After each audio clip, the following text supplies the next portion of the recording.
producer myself, and I'm sure a lot of people in the room want to know, when do I know I'm good? Like, when do I know I'm hot? Like, when am I believing my own hype? Or when have I gotten to the point when I'm like, yeah, I'm ready to get on? Is it a matter of having the musical theory, technical know-how, production swag? Maybe is it having the dopest drums? At what point am I really okay? I really am the real deal, and the reason I'm not on is maybe because I don't have connections. You know, tell us about technicals in terms of production. When are we good? And I think that's a good question for the label guys, because you've probably heard some really whack things in your day, and then someone who was also had success. I'm gonna be very honest with you guys about that. I never believed it. Like, I don't believe it now. But if you want to know, just go look at your track record. See, too many people run their fucking mouth. Real men are not supposed to hype themselves. If you really that dope, everybody else is gonna talk about you. Like, exactly. And you know, it's true. I know that since it's an internet age now, you have to pop. Cause I pop a little bit now. Cause if you don't, then there's so many people popping, won't nobody pay attention. But the truth is, when you know that you dope, you won't have to talk. Like, I have a Grammy. Like, so we don't have to argue about whether I'm dope or not. I got 6, 7, 9, 10 platinum records that I produce, and I have a bank account that shows that I'm dope. So you don't have to go back and forth. But the truth is, you can say that you dope, but never believe it. Because there's always somebody coming up young that's slicker, fly, and doper than you, whether you want to admit it.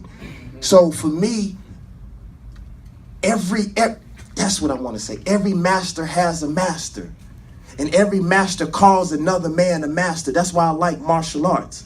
So I'm always humble. I always have something. I keep young people around me. Because most of the producers that I have around me are doper than me. They just don't know how to put it together yet.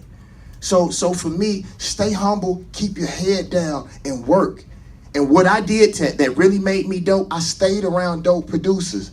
Every time I start feeling myself, I go in the studio with Lil Jon and be like, no, I'm not hot yet. You know what I'm saying? So whoever your favorite producer, like I see you got a Dilla hat on, like until you can honestly, and most people lie to themselves. They say they dope in the mirror, and then one day they believe it.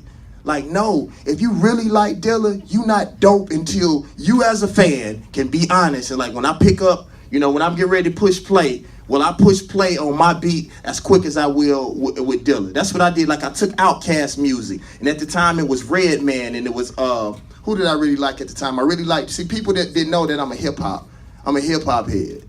Like, regardless of the type of music that I do, because I'm from the South, so I do Southern music. But like, I was like one of my favorite producers at the time was Digging in the Crates. They whole clique and they whole crew.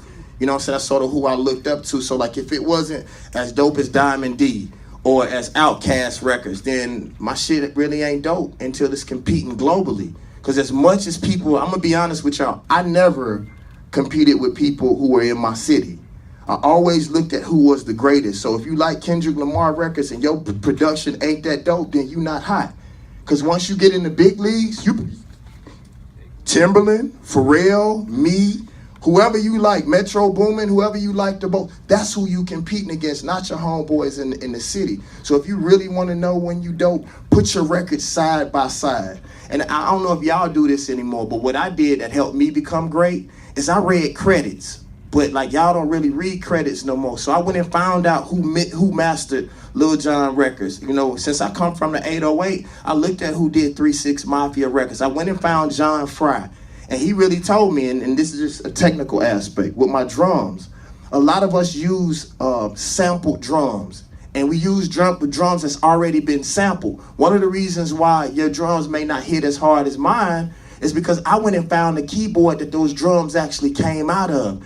And when you sample a sample of a sample of a sample, it degrades it goes down generation after generation. So what I do is I listen to these records and I literally A/B my music. And until I push play, and that shit is as jamming as Timberland, because still to this day, Timberland will push play, and I just put my little beats down.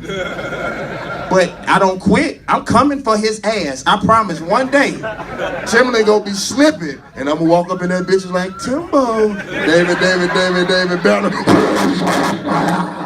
That's how the That blow out the speakers, right? Just like that. That's what's up.